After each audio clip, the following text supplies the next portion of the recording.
recull de 19 quadres que mostren les diferents etapes per les que he passat al llarg de la meva vida.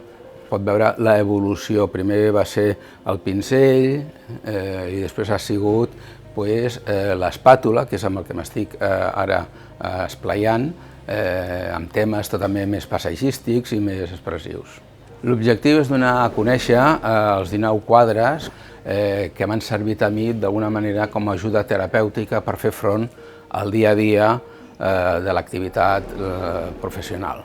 I ara, en la nova etapa en la que estic visquent, de jubilat i d'avi, tinc un enfrontament d'una etapa totalment diferent, i això es mostra també, s'evidencia, es fa palès, amb els darrers quadres, que són tècniques i són temes totalment diferents.